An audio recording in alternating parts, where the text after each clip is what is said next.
जय श्री कृष्णा। राधे राधे। स्वागत है आपका पार्वती पनमोली में। आज हम सुनेंगे निर्जला एकादशी की बेहद पुण्य फलदायी व्रत कथा। निर्जला एकादशी व्रत के पावन पर्व की आप सभी भक्तजनों को हार्दिक शुभकामनाएं। निर्जला एकादशी को सभी एकादशियों में सबसे बड़ी और सबसे पुण्य फलदायी एकादशी माना जाता है। इसका महत्व सभी एकादशियों से बढ़कर माना जाता है, क्योंकि यह व्रत बहुत ही कठिन माना जाता है। 2024 में निर्जला एकादशी का व्रत 18 जून मंगलवार के दिन रखा जाएगा। वैसे देखा जाए तो 17 जून और 18 जून को दोनों ही दिन निर्जला एकादशी पड़ रही है और दोनों ही तिथियों में उदया तिथि शामिल है। लेकिन 18 जून को इसलिए रखा जाएगा क्योंकि द्वादशी तिथि 19 जून को सुबह 7:28 पर समाप्त हो रही है, क्योंकि निर्जला एकादशी का व्रत हरिवासर का पहला पहर खत्म होने के बाद ही व्रत तोड़ा जा सकता है। इसलिए निर्जला एकादशी का व्रत 18 जून को ही रखा जाएगा। इससे पहले कि हम कथा सुने, अगर आपने चैनल को सब्सक्राइब नहीं किया, लाइक नहीं किया, तो please like, share and subscribe कर दीजिए। साथ में बेल आइकन को ऑन कर लीजिए, ताकि जब भी लेटेस्ट वीडियो अपलोड करें उसकी जानकारी आपको सबसे पहले मिल जाए। तो आइए सुनते हैं निर्जला एकादशी की बेहद पुण्य फलदायी व्रत कथा। एक बार युधिष्ठिर ने कहा, जनार्दन, ज्येष्ठ मास के शुक्ल पक्ष में जो एकादशी पड़ती हो, कृपया उसका वर्णन कीजिए। तब भगवान श्री कृष्ण बोले, राजन, इसका वर्णन परम धर्मात्मा सत्यवती नंदन व्यास जी करेंगे, क्योंकि ये संपूर्ण शास्त्रों के तत्वज्ञ और वेद वेदांगों के पारंगत विद्वान हैं। तब वेद व्यास जी कहने लगे, दोनों ही पक्षों की एकादशियों के दिन भोजन न करें। द्वादशी के दिन स्नान आदि से पवित्र हों, फूलों से भगवान केशव की पूजा करें, फिर नित्य कर्म समाप्त होने के पश्चात पहले ब्राह्मणों को भोजन देकर अंत में स्वयं भोजन करें। राजन, जनना शौच और मरना शौच में भी एकादशी को भोजन नहीं करना चाहिए। यह सुनकर भीमसेन बोले, परम बुद्धिमान पितामह, मेरी उत्तम बात सुनिए। राजा युधिष्ठिर, माता कुंती, द्रौपदी, अर्जुन, नकुल और सहदेव ये सभी एकादशियों को भोजन नहीं करते, तथा मुझसे भी हमेशा यही कहते हैं कि भीमसेन, तुम भी एकादशी को ना खाया करो। किंतु मैं उन लोगों से यही कहता हूँ कि मुझसे भूखा नहीं रहा जा सकता, मैं भूख सहन नहीं कर सकता। तब भीमसेन की बात सुनकर व्यास जी ने कहा, यदि तुम्हें स्वर्गलोक की प्राप्ति अभीष्ट है और नरक को दूषित समझते हो, तो दोनों पक्षों की एकादशियों के दिन भोजन नहीं करना चाहिए। तब भीमसेन बोले, महाबुद्धिमान पितामह, मैं आपके सामने सच्ची बात कहता हूँ, एक बार भोजन करके भी मुझसे व्रत नहीं किया जा सकता, फिर उपवास करके तो मैं रह ही कैसे सकता हूँ। मेरे पेट में ब्रक नामक अग्नि सदा प्रज्वलित रहती है, इसलिए जब मैं बहुत अधिक खाता हूँ तभी यह शांत होती है। इसलिए महामुनि, मैं वर्ष भर में केवल एक ही उपवास कर सकता हूँ, जिससे स्वर्ग की प्राप्ति सुलभ हो, जिसके करने से मैं कल्याण का भागी हो सकूं। ऐसा कोई एक व्रत निश्चय करके मुझे बतलाइए, मैं उसको यथोचित रूप से पालन करूंगा। तब व्यास जी ने कहा, भीम, ज्येष्ठ मास में सूर्यवृष राशि में हो या बेतुर राशि में हो, शुक्ल पक्ष में जो एकादशी हो, उसका यत्न पूर्वक निर्जल व्रत करो। केवल कुल्ला या आचमन करने के लिए मुख में जल डाल सकते हो, उसको छोड़कर किसी प्रकार का जल विद्वान पुरुष मुख में नहीं डालें, अन्यथा व्रत भंग हो जाता है। एकादशी को सूर्योदय से लेकर दूसरे दिन सूर्योदय तक मनुष्य जल का त्याग करे तो यह व्रत पूर्ण हो जाता है। उसके बाद द्वादशी को प्रभात काल में स्नान करके ब्राह्मणों को विधि पूर्वक जल और स्वर्ण का दान करे। इस प्रकार सब कार्य पूरे करके जितेंद्रियों पुरुष ब्राह्मणों के साथ भोजन करे। वर्ष भर में जितनी एकादशियाँ होती हैं, उन सब का फल निर्जला एकादशी के सेवन मात्र से मनुष्य को प्राप्त हो जाता है। इसमें तनक भी संदेह नहीं है।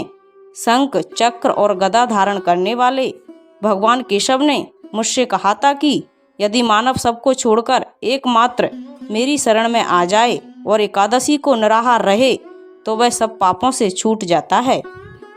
एकादशी व्रत करने वाले पुरुषों के पास विशालकाय, विकराल आकृति और काले रंग वाले दंड पासधारी भयंकर यमदूत नहीं जाते।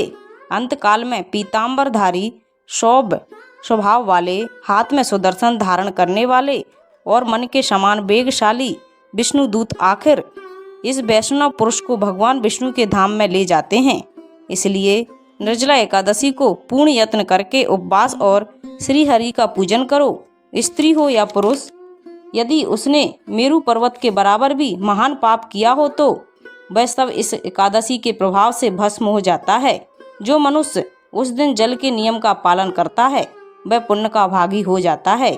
उसे एक एक पहर में कोटि कोटि स्वर्ण मुद्रा दान करने के बराबर फल प्राप्त हो जाता है। मनुष्य निर्जला एकादशी के दिन स्नान, दान, जप, होम आदि जो भी कुछ भी करता है वह सब अक्षय हो जाता है। यह भगवान श्री कृष्ण का कथन है। निर्जला एकादशी को विधि पूर्वक उत्तम रीति से उपवास करके मानव वैष्णव पद को प्राप्त कर लेता है। जो मनुष्य एकादशी के दिन अन्न खाता है वह पाप का भोजन करता है। इस लोक में वह चांडाल के समान है और मरने पर दुर्गति को प्राप्त होता है। जो ज्येष्ठ के शुक्ल पक्ष में एकादशी को उपवास करके दान करेंगे वे परम पद को प्राप्त होंगे।